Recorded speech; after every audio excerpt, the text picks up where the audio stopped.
Hello दोस्तों, नमस्कार। Quality education centre में आप लोगों का स्वागत है। मैं आप लोगों को आज क्लास 10th का वास्तविक संख्या का जो चैप्टर है उस चैप्टर से कुछ ऐसे VBI ऑब्जेक्टिव क्वेश्चन बताने जा रहे हैं जहां से बार बार बोर्ड में ऑब्जेक्टिव क्वेश्चन पूछे जाते हैं। ऑब्जेक्टिव के साथ साथ यहां से सब्जेक्टिव क्वेश्चन भी पूछे जाते हैं। खास करके क्लास 10th में वास्तविक संख्या से जो है सो लगभग 15 मार्क का क्वेश्चन पूछे जाते हैं, या जहाँ तक कि 15 मार्क से ज़्यादा ही पूछा जाता है। इसीलिए आप लोगों से निवेदन है कि आप लोग इस वीडियो में शुरू से अंत तक बने रहे, ताकि आप लोगों को अगर वास्तविक संख्या से क्वेश्चन तो आएगा ही, तो आप लोगों से नहीं छूट पाए। इसीलिए आप लोग इस वीडियो में शुरू से अंत तक बने रहे। मैं दावे के साथ कह सकता हूं कि आप लोग अगर इस वीडियो में शुरू से अंत तक बने रहेंगे तो आप लोगों को वास्तविक संख्या से एक भी प्रश्न एग्जाम में नहीं छूटेगा। चलिए मैं आप लोगों को बताना शुरू करते हैं। देखिए, सबसे पहला यहाँ पे क्वेश्चन है जो यहाँ पे दिया हुआ है क्वेश्चन। सबसे पहले जो दो संख्या का गुणनफल दिया हुआ है, मौसा दिया हुआ है, तो लसा ज्ञात करना है। तो यहाँ पे डायरेक्ट सूत्र होता है लसा बराबर दो संख्या का गुणनफल बट्टा मौसा। तो यहाँ पे क्या करेंगे, 2166 में हम क्या करेंगे, 19 से भाग देंगे। तो इसको काटने के बाद क्या हो जाएगा, 114 हो जाएगा। ऑप्शन नंबर बी हो जाएगा सही। उसके बाद नेक्स्ट क्वेश्चन है, दो अभाज्य संख्याओं का HCF कितना होता है। देखिए, कोई भी दो अभाज्य संख्या ले लीजिए, यहाँ पे 2,3। तो अब इसका HCF क्या होगा, यहाँ पे हाईएस्ट कॉमन फैक्टर एक ही है, इसलिए इसका HCF क्या हो जाएगा, एक हो जाएगा। इसके बाद नेक्स्ट क्वेश्चन है, दो अंकों वाली कितनी संख्याएं 3 से विभाज्य हैं। तो देखिए, यहाँ पे दो अंक स्टार्ट कीजिए आप लोग। सबसे दो अंक कौन सा सबसे छोटी संख्या है जो 3 से विभाजित है, क्या हो जाएगा, 12। 12 के बाद क्या हो जाएगा, 12 के बाद 15 हो जाएगा। उसके बाद ऐसे ही करते करते लास्ट में क्या हो जाएगा, 99 हो जाएगा, दो अंक की सबसे बड़ी संख्या। तो यहाँ पे आप लोग TN वाला फार्मूला का यूज करके डायरेक्ट यहाँ पे आप लोग लगाना है। देखिए, TN -A बट्टा में D करना है, प्लस में जो है सो 1 कर देना है। इस पर आप लोगों का आंसर मिल जाएगा। देखिए, मैं आप लोगों को दिखाता हूँ। देखिए, यहाँ पे क्या था, यहाँ पे TN का मान कितना था, 99 था। 99, A का मान 12 था। उसके बाद D का मान कितना था, 3 का गैप था, तो 3 हो गया D का मान। यहाँ पे प्लस 1 करना है, तो इसको घटाने के बाद क्या हो जाएगा, 87 हो जाएगा। उसको काटेंगे तो 29 होगा, 29 होगा। 29 में प्लस 1 करेंगे तो कितना हो जाएगा, 30। इसका आंसर हो जाएगा ऑप्शन नंबर सी। उसके बाद नेक्स्ट क्वेश्चन है, जो 5005 के कितने अभाज्य गुणनखंड हैं। तो देखिए, यहाँ पे 5005 को जो तोड़ेंगे तो क्या हो जाएगा, 5005।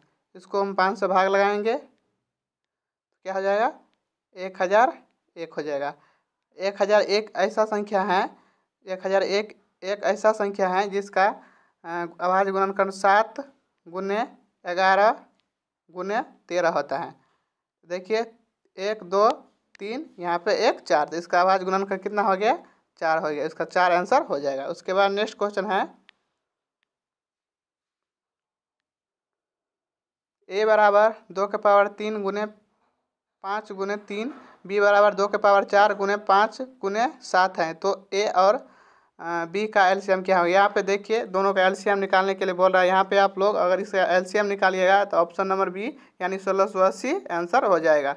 उसके बाद नेक्स्ट क्वेश्चन है, जो 27, 35, 13 और 56 में से कौन सी संख्या अभाज्य है। तो देखिए, यहाँ पे 13 जो है सो क्या है, अभाज्य संख्या है, क्योंकि यहाँ पे इसका 1 और 13 के अलावा कोई भी इसका गुणनखंड नहीं है।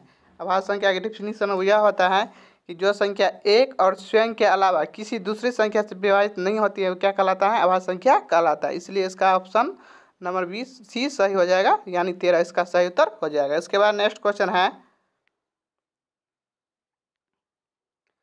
दो लगातार संख्याओं का HCF क्या हो। देखिए, आप कोई भी दो लगातार संख्या ले लीजिए, जैसे 5 5, 6 ले लीजिए।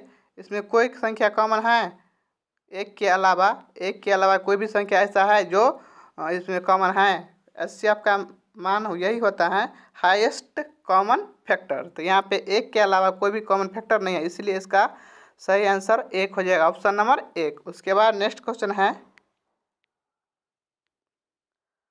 सबसे छोटी अभाज्य संख्या और सबसे छोटी भाज्य संख्या और सबसे छोटी अभाज्य संख्या का एचसीएफ क्या होगा। देखिए सबसे छोटी भाज्य संख्या होता है 4, क्या होता है 4, सबसे छोटी भाज्य संख्या 4, सबसे छोटी अभाज्य संख्या 2। तो इसका एचसीएफ जो निकालेंगे तो क्या हो जाएगा, देखिए 4 को लिखेंगे 2 गुने 2, यहाँ पे 2 को लिखेंगे 2 गुने 1। देखिए 2 कॉमन है, इसलिए इसका आंसर क्या हो जाएगा 2 आंसर हो जाएगा, ऑप्शन नंबर बी सही हो जाएगा। उसके बाद नेक्स्ट क्वेश्चन है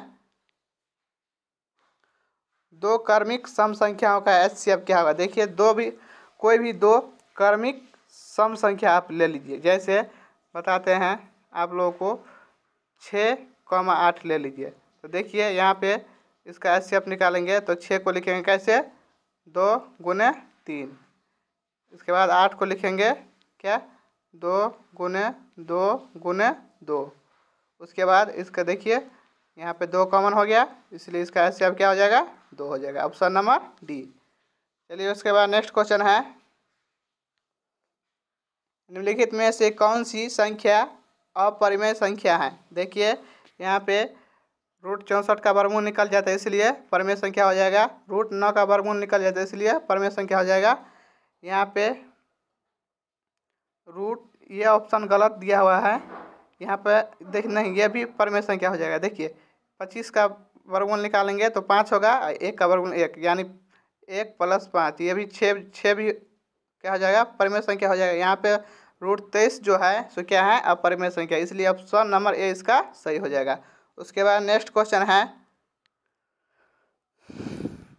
2, 10 और 20 के एलसीएम और एचसीएफ का अनुपात क्या होगा। देखिए इसका एलसीएम आप लोग निकालिएगा तो 20 होगा, इसका एचसीएफ निकालिएगा तो 2 होगा। अनुपात पूछ रहा है उसको काट दीजिए, ऊपर में 10 होगा नीचे में 1 होगा। तो इसका अनुपात पूछ रहा है, ऊपर वाला पर लिखा था है 10:1, इसका आंसर हो गया, ऑप्शन नंबर सी। उसके बाद नेक्स्ट क्वेश्चन है 65 तथा 117 का एचसीएफ 65m गुने 117 के रूप में है, तो m का मान ज्ञात कीजिए। देखिए इस प्रश्न में यह करा है कि 65 और 117 का जो एचसीएफ है सो इस रूप में है, तो क्या कीजिए आप लोग इसमें 65 और 117 का आप लोग एचसीएफ निकाल लीजिए और इसके बराबर कर दीजिए। तो आप लोग 65 और 117 का एचसीएफ निकालिएगा तो 13 होगा, क्या होगा 13 होगा। तो उसको जो है सो इसको बराबर कर दीजिए, 65m माइनस क्या है माइनस 117 है। तो देखिए इस साइड उसको जो काटिएगा खुटिएगा ना, तो इसका ऑप्शन नंबर क्या हो जाएगा 2 सही हो जाएगा। देखिए यहाँ पे है ना 100। उसके बाद नेक्स्ट क्वेश्चन है 144 के अभाज्य गुणनखंड में 2 का घात क्या होगा। देखिए 144 का आप लोग खंड कीजिए, यहाँ पे 2 से लगाएंगे 2 × 7 = 14, 2 दूनी 4, उसके बाद 2 से लगाएंगे क्या हो जाएगा 36, उसके बाद 2 से लगाएंगे 18, उसके बाद 2 से लगाएंगे तो 9। तो बोल रहा था 2 का, तो कितना हुआ 1, 2, 3, 4, तो इसका ऑप्शन नंबर बी सही हो जाएगा 4। उसके बाद नेक्स्ट क्वेश्चन है निम्नलिखित में से कौन से एक परिमेय संख्या है। तो देखिए यहाँ पे पूछ रहा है कौन परिमेय संख्या, तो देखिए ऑप्शन नंबर सी सही हो जाएगा। 1 का वर्गमूल 1 होगा, 144 का 12 होगा, इसलिए 1/12 क्या हो जाएगा परिमेय संख्या। उसके बाद नेक्स्ट क्वेश्चन है निम्नलिखित संख्याओं में से कौन सी अभाज्य संख्या है, उसको चयन कीजिए। तो यहाँ पे 29 क्या है अभाज्य संख्या है। उसके बाद नेक्स्ट है ए और बी अभाज्य संख्या है, तो ए और बी का एलसीएम। तो देखिए कोई भी ए और बी क्या है अभाज्य संख्या है, तो इसका एलसीएम पूछ रहा है। तो एलसीएम जो पूछेगा, कोई भी दो अभाज्य संख्या का एलसीएम आपको पूछे तो इसका गुणनफल जो होगा सो क्या हो जाएगा, इसका एलसीएम हो जाएगा। अगर एचसीएफ पूछेगा तो क्या होगा, 1 होगा। तो यहाँ पे इसका आंसर हो जाएगा ए गुने बी, या इसको ए बी भी हम कह सकते हैं, तो इसलिए इसका ऑप्शन नंबर सी सही हो जाएगा, ए बी। उसके बाद नेक्स्ट क्वेश्चन है 45 60 का एचसीएफ क्या होगा। यहाँ पे 45 60 का आप लोग एचसीएफ निकाल लीजिएगा, 15 हो जाएगा। उसके बाद नेक्स्ट क्वेश्चन है जो एक अशून्य परमेय संख्या और अपरमेय संख्या का गुणनफल क्या होगा। तो देखिए, एक परमेय संख्या रहेगा, एक अपरमेय संख्या रहे, चाहे आप उसको जोड़िए, चाहे उसको आप घटाइए, चाहे उसको आप गुना कीजिए, चाहे उसको आप भाग कीजिए, तो हमेशा क्या प्राप्त होगा, तो एक अपरिमेय संख्या प्राप्त हो गया। ऑप्शन नंबर बी सही हो जाएगा। उसके बाद नेक्स्ट क्वेश्चन है निम्न में से कौन सा अभाज्य संख्या है। तो देखिए यहाँ पे सरासर 41 क्या है, अभाज्य संख्या। उसके बाद है निम्नलिखित में से किस का दशमलव प्रसार अशांत है। तो देखिए आप लोग इसमें से इसका भी निकालिएगा तो शांत आएगा। इसका सूत्र होता है हर का अभाज्य गुणनखंड 2 के पावर n गुने 5 के पावर m का रूप का होना चाहिए, यानी 2 और 5 के अलावा कोई भी संख्या नहीं आना चाहिए। नहीं तो दूसरा नियम है, या तो सिर्फ 2 आना चाहिए इसका अभाज्य गुणनखंड में, या तो सिर्फ 5 आना चाहिए। इसके अलावा अगर कोई भी संख्या आए तो क्या हो जाएगा, इसका दशमलव प्रसार अशांत हो जाएगा। तो इसलिए इसका भी निकालिएगा आप लोग। ए का तो क्या होगा, शांत होगा, बी का भी शांत होगा, डी का भी शांत होगा, लेकिन ऑप्शन नंबर सी जो है इसका शांत नहीं होगा, इसलिए इसका ऑप्शन नंबर सी सही हो जाएगा। उसके बाद नेक्स्ट क्वेश्चन है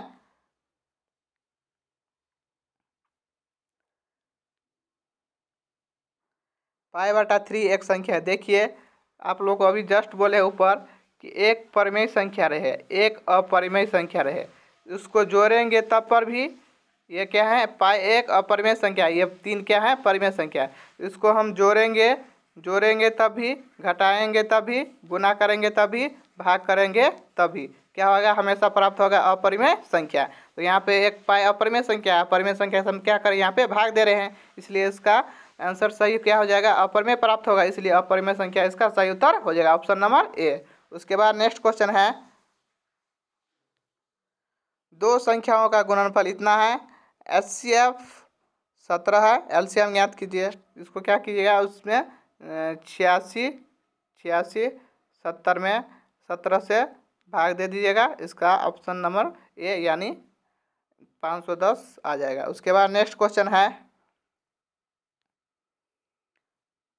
6,8 और 22 का एलसीएम और एचसीएफ का अनुपात। इसका एचसीएफ और एलसीएम का अनुपात पूछ रहा है, तो इसका आप लोग एलसीएम निकालिएगा तो 264 आएगा। क्या आएगा, 264। इसका एचसीएफ निकालिएगा तो 2 आएगा, इसको आप काटिएगा तो आंसर क्या हो जाएगा, 132:1 यानी ऑप्शन नंबर डी सही हो जाएगा। उसके बाद नेक्स्ट क्वेश्चन है, देखिए इस प्रकार का क्वेश्चन में आप लोग मिस्टेक नहीं कीजिएगा। कभी कल क्या होता है इसमें, इस प्रश्न में देखिए आप लोग क्या मिस्टेक कीजिएगा, ऑप्शन में दिया रहेगा 1:132 भी दिया रहेगा। क्या दिया रहेगा, 1:132 भी। तो देख करके मारना है, जो पहले रहेगा, देखिए यहाँ पे पहले क्या था, एलसीएम, बाद में एचसीएफ, जो पहले रहेगा उसको ऊपर में, जो बाद में रहेगा उसको नीचे में, तब काटना है उसको सही से, ऊपर वाला पहले और नीचे वाला बाद में अनुपात में लिखना है, ठीक है। उसके बाद नेक्स्ट क्वेश्चन है 96 का अभाज्य गुणनखंड ज्ञात कीजिए। तो 96, देखिए 96 को हम लिख सकते हैं क्या, 32 गुने 3 लिख सकते हैं ना। 32 का मान क्या आता है, 2 के पावर 5, तो इसका आंसर क्या हो जाएगा, 2 के पावर 5 गुने 3, ऑप्शन नंबर ए सही हो जाएगा। उसके बाद नेक्स्ट क्वेश्चन है, देखिए यहाँ पे आ ही गया, 32 का अभाज्य गुणनखंड होगा तो क्या हो जाएगा, 2 के पावर 5। उसके बाद है 11/15 का दशमलव प्रसार क्या होगा। देखिए 15 को आप लोग तोड़िएगा तो यहाँ पे अभाज्य गुणनखंड के रूप में 15 को तोड़ेंगे तो 15 का अभाज्य गुणनखंड आएगा 3 गुने 5, जो कि क्या है, सरासर गलत है, 2 और 5 आना चाहिए। 2 और 5 आना चाहिए, नहीं तो सिर्फ 2 आना चाहिए, नहीं तो सिर्फ 5 आना चाहिए। इसके अलावा कोई भी संख्या, यहाँ पे 3 आ गया है तो क्या हो जाएगा, दशमलव प्रसार अशांत हो जाएगा। ऑप्शन नंबर ए सही। उसके बाद नेक्स्ट क्वेश्चन है 7 प्लस 3√2 क्या है। तो 7 प्लस 3√2 एक अपरिमेय संख्या। देखिए एक परिमेय संख्या और एक अपरिमेय संख्या यहाँ पे क्या कर रहे हैं, जोड़ कर रहे हैं। तो आप लोग को बता चुके हैं पहले कि एक परिमेय संख्या रहे, एक अपरिमेय संख्या रहे, इसको जोड़ेंगे तब पर भी, घटाएंगे तब पर भी, गुना करेंगे तब पर भी, भाग करेंगे तब पर भी क्या प्राप्त होगा, हमेशा अपरिमेय संख्या। क्या प्राप्त होगा, अपरिमेय संख्या। उसके बाद नेक्स्ट क्वेश्चन है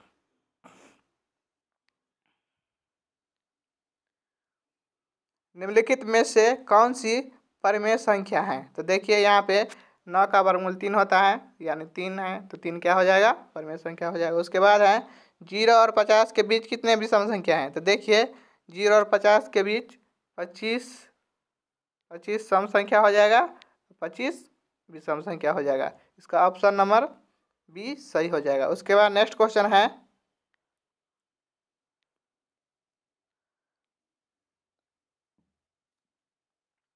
0 और 100 के बीच विषम संख्या कितना है। तो देखिए यहाँ पे 2 से भाग दे देंगे।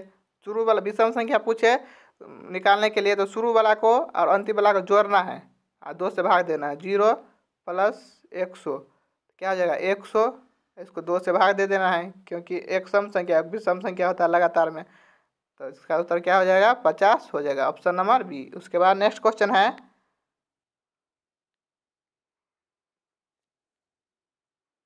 देखिए यहाँ पे विषम संख्या पूछ रहा है 0 से 25 के बीच। तो यहाँ पे 0 और 25 को क्या करेंगे, जोड़ेंगे। तो जोड़ने के बाद क्या हो जाएगा, 25 होगा। 25 को 2 से भाग दे देंगे, 2 से भाग देंगे तो क्या हो जाएगा, 12.5 आएगा। लेकिन पॉइंट वाला तो नहीं ना होगा, तो इसका आंसर क्या हो जाएगा, 12 हो जाएगा। उसके बाद नेक्स्ट क्वेश्चन है 5, 15 और 20 के एलसीएम और एचसीएफ का अनुपात। तो देखिए यहाँ पे बोल रहा है एलसीएम पहले, तो एलसीएम इसका क्या हो जाएगा, एलसीएम होगा 5, 15 और 20 का होगा। इसका एलसीएम निकालेंगे तो क्या होगा, 60 होगा। क्या होगा, 60। इसका एचसीएफ क्या होगा, 5 होगा। आप लोग निकाल करके देख लीजिएगा। इसको काटेंगे तो 12:1 इसका आंसर हो जाएगा। ऑप्शन नंबर 1 सही। उसके बाद नेक्स्ट क्वेश्चन है निम्नलिखित संख्याओं में से परिमेय संख्या का पहचान करें। देखिए यहाँ पे 25 का वर्गमूल 5 होता है। ऑप्शन नंबर ए सही। उसके बाद नेक्स्ट क्वेश्चन है निम्नलिखित संख्याओं में से कौन सी परिमेय संख्या नहीं है, यानी कौन अपरिमेय संख्या है। अपरिमेय संख्या को इसमें पहचान करना है। देखिए यहाँ पे 5/√7 है, 5√49 है, तो उसका वर्गमूल निकालेंगे तो 5 × 7 हो जाएगा, परिमेय संख्या हो जाएगा। उसके बाद ये भी क्या है, 19/19√1 है, ये भी क्या है, परिमेय संख्या है। 2√16 है, 16 का वर्गमूल 4 होता है, ये भी परिमेय संख्या। लेकिन 2√3 क्या है, अपरिमेय संख्या। एक परिमेय संख्या है और 2√3 का मतलब है 2 × √3 हुआ। देखिए आप लोगों को पहले बता चुके हैं, एक परिमेय संख्या है और एक अपरिमेय संख्या क्या कर रहा है, यहाँ पे गुना कर रहा है, तो क्या हो जाएगा, अपरिमेय संख्या हो जाएगा। तो ऑप्शन नंबर डी क्या हो जाएगा, अपरिमेय संख्या। उसके बाद नेक्स्ट क्वेश्चन है निम्नलिखित संख्या में से कौन सी परिमेय संख्या नहीं है, यानी अपरिमेय संख्या है। तो देखिए यहाँ पे 125 का वर्गमूल नहीं निकलता है, √125 क्या हो जाएगा, अपरिमेय संख्या। उसके बाद नेक्स्ट क्वेश्चन है दो संख्या ए और 18 का एलसीएम 36 है, एचसीएफ 2 है, तो ए का मान ज्ञात कीजिए। देखिए दो संख्या ए और 18 का क्या है, एलसीएम 36 दिया है और एचसीएफ कितना दिया है, यहाँ पे क्या करेंगे हम, 36 × 2 बट्टा में 18 करना है। 18 दूनी 36, 2 दूनी 4। ऑप्शन नंबर सी सही। उसके बाद नेक्स्ट क्वेश्चन है यदि P और Q दो अभाज्य संख्या है तो इसका एचसीएफ आप लोग पहले बता चुके हैं। कोई भी दो संख्या रहे इसका कोई भी दो अभाज्य संख्या रहे इसका एचसीएफ पूछेगा तो क्या होगा, आंसर 1 होगा। आप लोग याद कर लीजिए, कोई दो अभाज्य संख्या पूछे इसका एचसीएफ तो क्या हो जाएगा 1, और एलसीएम पूछे तो दोनों संख्या का गुणनफल, जो संख्या दिया रहे उसका गुणनफल क्या हो जाएगा, उसका एचसीएफ। उसके बाद नेक्स्ट क्वेश्चन है सबसे छोटी अभाज्य संख्या और सबसे छोटी भाज्य संख्या का गुणनफल पूछ रहा है। तो देखिए सबसे छोटी अभाज्य संख्या होता है 2 और सबसे छोटी भाज्य संख्या होता है 4। इसका गुणनफल पूछ रहा है तो क्या होगा 4 दूनी 8, ऑप्शन नंबर डी सही। उसके बाद नेक्स्ट क्वेश्चन है किसी पूर्णांक m के लिए सम संख्या का रूप है। देखिए m एक संख्या है, इसका माने सम के लिए रूप है। देखिए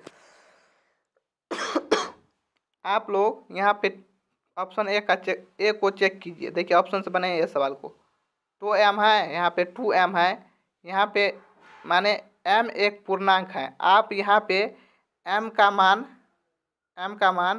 1, 2, 3, डॉट डॉट डॉट कितना भी लेंगे अनंत तक, यानी अनंत तक तो नहीं कह सकता, लेकिन जितना भी आप मान लेंगे इसका मान हमेशा जो है सो सम संख्या ही आ जाएगा। यहाँ पे इसको हम क्या लिख सकते हैं 2 गुने m लिख सकते हैं ना। अगर हम m का मान 1 लेंगे तो इसका आंसर 2 आएगा, m का मान 2 लेंगे तो 4 आएगा, 3 लेंगे तो 6 आएगा। इसलिए हमेशा क्या आता है सम संख्या आता है, इसलिए ऑप्शन नंबर इसका 1 ही यानी ए सही हो जाएगा। उसके बाद नेक्स्ट क्वेश्चन है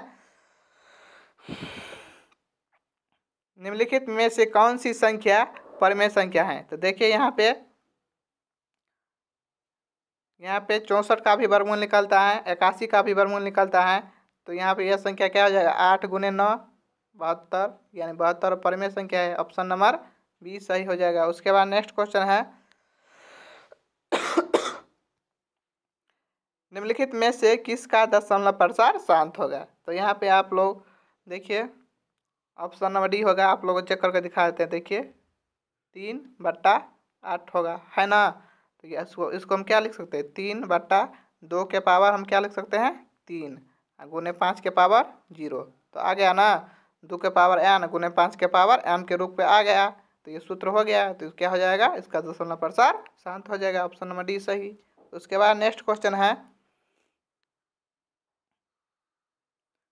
6/7 का दशमलव प्रसार क्या होगा। तो 6/7 का दशमलव प्रसार क्या हो जाएगा अशांत हो जाएगा। उसके बाद है 6/15 का दशमलव प्रसार क्या होगा।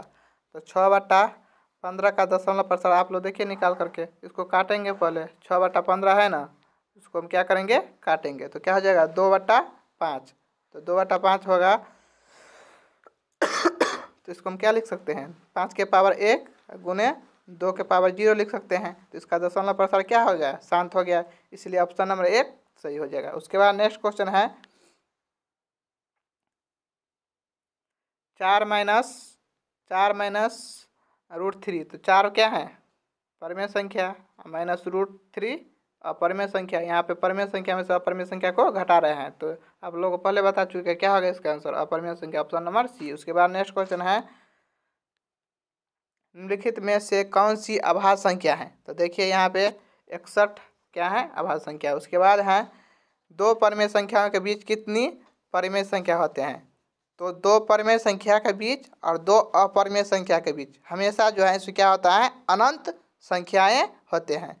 परमेय पूछे तो परमेय संख्या, अपरमेय पूछे तो अपरमेय संख्या क्या होता है अनंत होता है। उसके इसका सही उत्तर क्या आ जाएगा ऑप्शन नंबर सी।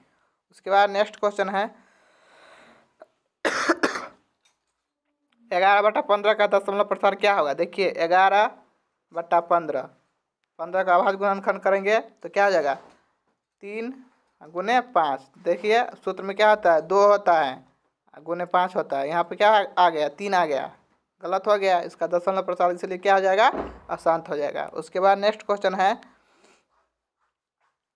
निम्नलिखित में से कौन सी अपरिमेय संख्या है। तो यहाँ पे देखिए 0 भी परिमेय संख्या है, 1 भी परिमेय संख्या है, √1 भी परिमेय संख्या है, लेकिन √2 क्या है अपरिमेय संख्या, ऑप्शन नंबर डी सही हो जाएगा। उसके बाद है 5√2 एक संख्या है, तो यहाँ पे एक अपरिमेय संख्या गुना कर रहा है तो क्या हो जाएगा अपरिमेय संख्या, ऑप्शन नंबर डी सही। उसके बाद नेक्स्ट क्वेश्चन है 2 या 2 से अधिक अभाज्य संख्याओं का एचसीएफ होता है। क्वेश्चन बार बार रिपीट हो रहा है, 3 बार आ गए हैं लगा करके, क्या हो जाएगा आंसर 1 हो जाएगा। उसके बाद है 2.13 113 यहाँ पर देखिए एक निश्चित पैटर्न का माने पालन नहीं कर रहा है। यहाँ पे इस टाइप का रहता है 2.13 13 एक ही पैट। देखिए यहाँ पे 13 रिपीट हो रहा है, रेकरिंग है। शांत दशमलव बराबर माने क्या हो जाता है ये शांत, इसका दशमलव प्रसार शांत हो जाता है तो परिमेय होता है। क्या होता है, निश्चित पैटर्न का पालन करेगा तो क्या हो जाएगा, परिमेय। लेकिन निश्चित पैटर्न में नहीं चलेगा तो क्या हो जाएगा, अपरिमेय। यहाँ पर देखिए पहले 2.13 है, तब 11 है, तब 111 है, तब 41 है। तो यहाँ पर निश्चित पैटर्न का पालन नहीं कर रहा है, इसीलिए इसका ऑप्शन नंबर क्या हो जाएगा, बी, अपरिमेय संख्या हो जाएगा। उसके बाद नेक्स्ट क्वेश्चन है, पाई एक संख्या है, पाई एक क्या है, अपरिमेय संख्या। उसके बाद है √3/√12 एक संख्या है। देखिए √3 को हम लिख सकते, √12 को हम लिख सकते हैं 2√3 लिख सकते हैं ना, 2√3, √3 से √3 कट जाएगा, 2 आया तो 2 एक कौन सी संख्या है, परिमेय संख्या है, इसीलिए उसका ऑप्शन नंबर 1 सही हो जाएगा। उसके बाद नेक्स्ट क्वेश्चन है 3 - √3। 3 देखिए एक परिमेय संख्या एक अपरिमेय संख्या, यहाँ पे माइनस कर रहा है, क्या हो जाएगा, शर्त चिन्ह मारिए, अपरिमेय संख्या। उसके बाद नेक्स्ट क्वेश्चन है 1/√7 एक संख्या, क्या हो जाएगा, अपरिमेय संख्या। उसके बाद नेक्स्ट क्वेश्चन है 5√2 एक संख्या है, क्या हो जाएगा, अपरिमेय संख्या। उसके बाद है 5.2372। देखिए यहाँ पर भी जो है सो ये जो है आगे नहीं दिखाया गया है, यहाँ पे उसको यहाँ पे इस पे रेकरिंग देना चाहिए, क्या देना चाहिए, रेकरिंग। निश्चित पैटर्न में आगे चलेगा। देखिए निश्चित पैटर्न में आगे चलता है तो क्या हो जाएगा, इसका दशमलव प्रसार शांत हो जाएगा। जब ये शांत होगा तो क्या हो जाएगा, परिमेय संख्या हो जाएगा।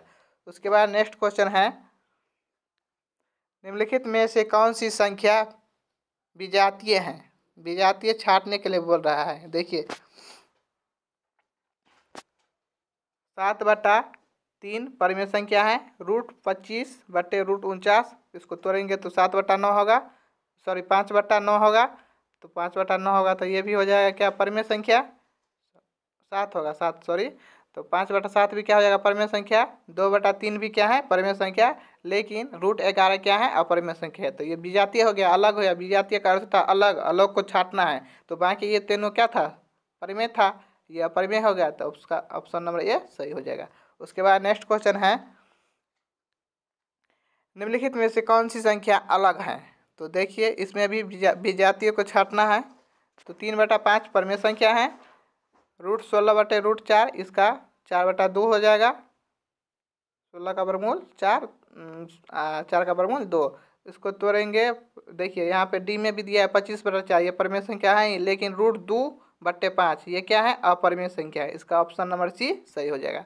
उसके बाद नेक्स्ट क्वेश्चन है 2 और 2.5 के बीच अपरिमेय संख्या है। 2 और 2.5 के बीच अपरिमेय संख्या है। देखिए यहाँ पे बोलना चाहता है कि इसको सार्वंतर निकालने के लिए बोल रहा है, तो उसको जो निकालेंगे ना तो इसका आंसर क्या हो जाएगा, √5 हो जाएगा। उसके बाद नेक्स्ट क्वेश्चन है निम्नलिखित में से कौन सी कथन सही है। दो अपरिमेय संख्या का गुणनफल हमेशा अपरिमेय होता है। उसके बाद है एक परिमेय और एक अपरिमेय संख्या का गुणनफल हमेशा अपरिमेय होता है। देखिए पहला तो गलत हो गया, दूसरा अभी रहने दीजिए, सही लग रहा है, सही है। उसके बाद तीसरा है जो दो परिमेय संख्या का जोड़ कभी अपरिमेय नहीं हो सकता है। दो परिमेय संख्या का जोड़ कभी अपरिमेय नहीं हो सकता है, ये भी तो सही है, सी भी। उसके बाद डी है एक पूर्णांक और एक अपरिमेय संख्या का जोड़ हमेशा पूर्णांक नहीं हो सकता है, यह गलत है। यहाँ पे दो ऑप्शन सही है, बी भी और सी भी, तो इसका आंसर बी सी यानी बी होगा, बी भी होगा, सी भी होगा। इसके बाद नेक्स्ट क्वेश्चन है यदि n एक प्राकृतिक संख्या है तो √n एक क्या होगा। तो देखिए यहाँ पर बोल रहा है n एक प्राकृतिक संख्या है, तो n का मान तो हम कुछ भी रख सकते हैं, इसका मान n का मान 1 भी रख सकते हैं, 2 भी रख सकते हैं, 4 भी रख सकते हैं, 16 भी रख सकते हैं। तो देखिए यहाँ पे हम आप लोग को बताते हैं, 1 रखेंगे, यहाँ पे √n है ना, √n तो रूट एन एक रखेंगे तो एक का वर्गमूल एक होगा, तो यानी प्रमेय आ गया। यहाँ पे 2 रखेंगे, क्या रखेंगे, 2 रखेंगे, 2, तो रूट 2 तो हो जाएगा अपरिमेय संख्या, एक रखे तो प्रमेय आया था। फिर यहाँ पे क्या रखेंगे, 4 रखेंगे, तो 4 का वर्गमूल भी 2 होता है, तो फिर आ गया अपरिमेय संख्या, यानी कभी परिमेय आता है कभी अपरिमेय होता है। तो इसका आंसर हो जाएगा, क्या हो जाएगा, एन एक प्राकृतिक संख्या है तो रूट एन का मान पूछे तो इसका आंसर होगा कभी परिमेय संख्या आता है तो कभी आता है अपरिमेय संख्या, इसलिए इसका ऑप्शन नंबर बी सही हो जाएगा। उसके बाद नेक्स्ट क्वेश्चन है, यूक्लिड विभाजन एल्गोरिथम दो धनात्मक पूर्णांक के निम्न में से किसे परिचालित करने का तकनीक है। तो देखिए यूक्लिड विभाजन से हम किसको निकालते हैं, एचसीएफ निकालते हैं, एचसीएफ इसका आंसर हो जाएगा। उसके बाद है x के पावर n प्लस 1 एक का एक गुणक x प्लस 1 है तो n एक निश्चित रूप होगा, तो यहाँ पे n जो होगा सो हमेशा क्या होगा, एक विषम पूर्णांक के रूप में होगा। उसके बाद नेक्स्ट क्वेश्चन है, एक संख्या रेखा पर प्रत्येक बिंदु प्रदर्शित करते हैं, तो एक संख्या रेखा पर प्रत्येक बिंदु जो प्रदर्शित करते हैं सो वास्तविक संख्या प्रदर्शित करते हैं। काफ़ी भी है, आप लोग याद करके रखिएगा। एक संख्या रेखा पर जो है, एक संख्या रेखा पर प्रत्येक बिंदु क्या प्रदर्शित करते हैं, तो वास्तविक संख्या प्रदर्शित करते हैं। 2018 में ये क्वेश्चन दूसरी पाली में पूछा गया था। उसके बाद नेक्स्ट क्वेश्चन है, निम्नलिखित में से किस भिन्न का दशमलव प्रसार शांत है। तो यहाँ पे आप लोग देखिए बोल रहा है दशमलव प्रसार शांत है, तो इसको आप लोग तोड़िएगा, ऑप्शन नंबर सी होगा इसका सही उत्तर। देखिए इसको तोड़िएगा आप लोग तो क्या होगा, यहाँ पे 343/2 के पावर 3 गुने 5 के पावर 3 गुने 7 के पावर 3 है। तो यहाँ पे हम 243 को सॉरी 343 को तोड़ेंगे तो क्या हो जाएगा, 7 का क्यू हो जाएगा ऊपर में, नीचा में क्या होगा, क्या दिया है, 2 के पावर 3 गुने 5 के पावर 3 गुने 7 के पावर 3। यहाँ पे 7 के पावर 3 से 7 के पावर 3 कट जाएगा, तो क्या आया, 1/2 के पावर 3 गुने 5 के पावर 3। तो देखिए यहाँ पे सूत्र बन गया, इसलिए इसका दशमलव प्रसार क्या हो जाएगा, दशमलव प्रसार इसका शांत हो जाएगा। तो क्या होगा इसका सही उत्तर ऑप्शन नंबर सी, दशमलव प्रसार शांत ही पूछ रहा था प्रश्न में। उसके बाद नेक्स्ट क्वेश्चन है, सबसे छोटी पूर्ण वर्ग संख्या जो 16, 20 और 24 से पूर्णतः विभाजित हो। कभी भी आप लोगों को प्रश्न में यह दिया रहे कि सबसे छोटी से छोटी संख्या ज्ञात करें, तो हमेशा क्या निकाला जाता है, इसका एलसीएम निकाला जाता है। आप लोग याद रखिएगा, छोटी से छोटी संख्या पूछे तो एलसीएम निकालना रहता है, और बड़ी से बड़ी संख्या पूछे तो एचसीएफ निकालना रहता है। ये बात आप लोग याद करके रखिएगा। तो देखिए यहाँ पे बोल रहा है छोटी से छोटी संख्या है, तो क्या करेंगे हम 16 का, यहाँ पे 16 का, 20 का और 24 का हम क्या करेंगे, एलसीएम निकालेंगे। तो यहाँ पे आप लोग एलसीएम इसका निकाल लीजिएगा, तो क्या आ जाएगा ऑप्शन नंबर ए, यानी 3600 इसका आंसर आ जाएगा, ऑप्शन नंबर ए सही हो जाएगा। उसके बाद नेक्स्ट क्वेश्चन है, दो संख्याओं का एलसीएम उनके एचसीएफ का 14 गुना है। एलसीएम और एचसीएफ का योग 600 है। यदि एक संख्या 280 है तो दूसरी संख्या ज्ञात करें। देखिए आप लोग इसको हम समझा देते हैं, यहाँ पे नहीं बन पाएगा, थोड़ा लंबा जाएगा, इसलिए आप लोगों को हम समझा देते हैं, आप लोग ये प्रश्न को बना लीजिएगा।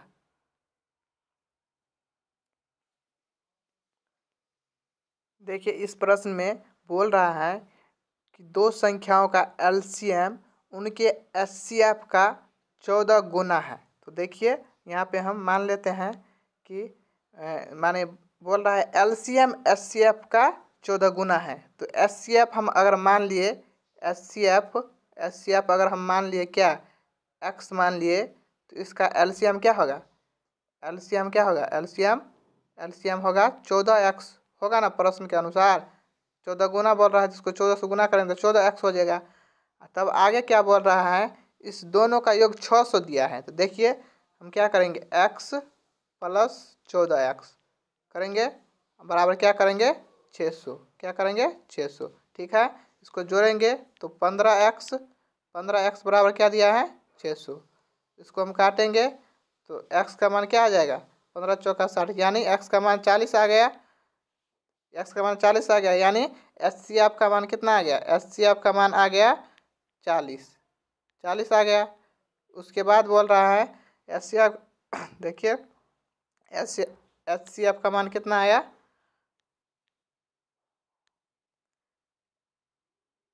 HCF का मान आया 40। उसके बाद HCF के 14 गुना था क्या LCM, तो LCM का मान कितना आ जाएगा, LCM का मान आ जाएगा 14 चौका 56, यानी 560 आ जाएगा। 560 आ गया। तो यहाँ पे देखिए एक संख्या दिया हुआ है, तो सूत्र क्या होता है लसअ गुने मसअ बराबर पहली संख्या गुने दूसरी संख्या। तो यहाँ पे दूसरी संख्या निकालना है तो क्या हो जाएगा सूत्र लसअ गुने मसअ, यानी LCM गुने HCF बट्टा एक पहली संख्या। तो यहाँ पे देखिए 40 गुने 560 कीजिए, बट्टा में क्या कीजिए 280 कीजिए। तो यहाँ पे 0 से 0 कट गया, 28 दूनी 56, 2 40 दूनी 80, यहाँ पे 40 नहीं है 40 2 है ना, इसको गुना करेंगे तो 80 आ गया, यानी इसका ऑप्शन नंबर बी 80 सही आंसर हो जाएगा। थोड़ा ट्रिकी सवाल था, थोड़ा हार्ड था, आप लोग से बनने वाला नहीं था, हम समझा दिए। आशा करता है कि आप लोग समझ गए होंगे। उसके बाद नेक्स्ट क्वेश्चन है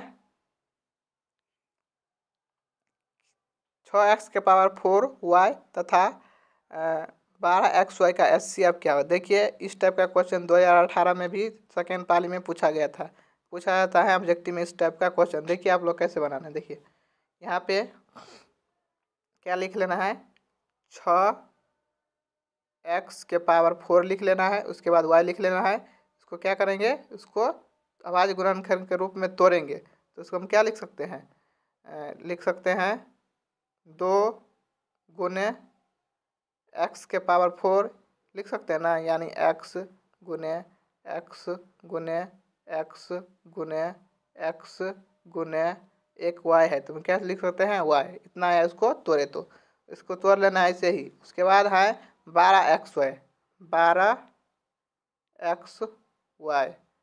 इसको हम तोड़ेंगे, इसको तोड़ेंगे तो होगा 2 गुने 2 गुने 3 गुने x गुने y इतना आएगा, उसको तोड़ेंगे तो। उसके बाद है देखिए इसका HCF पूछ रहा है, तो देखिए HCF आप लोग जैसे निकालते हैं वैसे उसको आप लोग कॉमन क्या सब इसको घेरिए। देखिए 2 इसमें भी है, 2 इसमें भी है। उसके बाद एक x इसमें भी है, एक x इसमें भी है। उसके बाद एक y इसमें भी है, एक y इसमें भी है। उसके बाद है यहाँ पे 6 था, यहाँ पे 3 छूट गया था, यहाँ पे 3 भी, इसमें 3 भी होगा। तो ये एक 3 इसमें भी है, एक 3 इसमें भी है। तो देखिए क्या क्या कॉमन हो गया 2 गुने 3 गुने x गुने y इतना कॉमन हो गया। इसको गुना करेंगे तो 2 तिया 6xy, यानी 6xy इसका सही उत्तर हो जाएगा। ऑप्शन नंबर बी इसका सही उत्तर हो जाएगा। उसके बाद नेक्स्ट क्वेश्चन है √10 गुने √15 का मान क्या होगा। देखिए √10 और √15 को गुना करेंगे तो क्या होगा, उसको गुना करेंगे तो रूट में 15 दहन के 150 150 हो जाएगा। इसको आप लोग तोड़िएगा, तोड़ने आता ना आप लोग को, ऐसे कर लीजिएगा खंड करके गुना इंटू में लिख करके गुना में 2 2 करके जोड़ा लगा दीजिएगा। इसका सही उत्तर हो जाएगा 5 रूट, यानी 5√6 हो जाएगा। 5 से 25 और 25 छक्के 150 होता है। इसके बाद नेक्स्ट क्वेश्चन है निम्नलिखित में से किस का दशमलव प्रसार शांत है। तो देखिए यहाँ पे आप लोग ऑप्शन नंबर डी को निकालिएगा। तो 13 बटा क्या है 13 बटा 625 है। तो हम 625 को लिख सकते हैं क्या 13 बटा 5 के पावर क्या 4 गुने 2 के पावर 0। तो आ गया ना सूत्र 2 के पावर n गुने 5 के पावर m के रूप में। तो इसका दशमलव प्रसार क्या हो गया, शांत हो गया, इसलिए अब इसका ऑप्शन नंबर डी सही हो जाएगा। इतना ही जानकारी था इस वीडियो में। आशा करता हूँ कि आप लोग यह वास्तविक संख्या का जो चैप्टर था अच्छा से आप लोग समझ गए होंगे। आप लोगों को अगर वास्तविक संख्या से प्रश्न एग्जाम में आएगा तो मैं गारंटी के साथ कह सकता हूँ कि आप लोगों को वास्तविक संख्या के से जो प्रश्न आएगा सो आप लोगों से नहीं छूट पाएगा, ऑब्जेक्टिव प्लस सब्जेक्टिव दोनों में। धन्यवाद। इतना ही जानकारी था इस वीडियो में। अगर आप चाहते हैं कि ऐसे ही नेक्स्ट वीडियो हम बनाएं तो आप लोग मेरे चैनल को सब्सक्राइब और लाइक कीजिए और शेयर कीजिए। धन्यवाद। इतना ही जानकारी था इस वीडियो में।